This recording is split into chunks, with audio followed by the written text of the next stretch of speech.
தனிமையை கொடுக்கும் அந்த கோயில், வேறு எதுவுமே செய்யாது. நீ யார் அப்படின்னு சொல்லக்கூடியதை உணர்த்தக்கூடிய தனிமையை கொடுக்கக்கூடிய ஒரு இடமே கோயில். அப்போ அந்த இடத்துல போயிட்டு நீ அமைதியாக உட்காந்து ஏன் நம்மளுடைய வாழ்க்கையில் இந்த மாதிரியான மாற்றங்கள் நிகழுது, இந்த மாதிரியான மாற்றங்கள் ஏன் வருது, எதனால் வருது நீ சிந்திக்கலாம். நான் ஒரு ஜோசியனை பார்த்துட்டு தான் இப்படி இருக்குது அப்படின்றதுக்காக நீங்கள் போய் உட்காந்துருங்க. கஷ்டம் வந்தால் தானாக கோயிலுக்கு போயிடுவீங்க. அங்கே போய் உட்காந்தாலே உங்களை தனிமைப்படுத்தி கொள்ளக்கூடிய ஒரு அமைப்புகள் நிறைய அந்த கோயிலில் இருக்குது. அங்கே போய் உட்காந்திங்கனாலே உங்களை உணரக்கூடிய அமைப்பு அப்படின்னு சொல்லக்கூடியதான் ஒவ்வொரு ஜாதகருக்கும் ஏற்படக்கூடிய பிரதிபலன். இஸ் நாட் பரிகாரம், ஆக்டிவேட் பண்ணுறது அல்ல. இது ஏர்டெல் சிம்மில் செவ்வாய், ஜியோ சிம்மில் சூரியன்.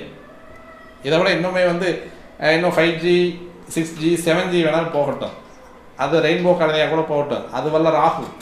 இட்ஸ் அ கம்யூனிகேஷன் பிளானட், அவ்வளோதான். அது 5ல் உட்காந்தாலும் உன்னை வச்சு செய்யணும், வச்சு தான் செய்யும்.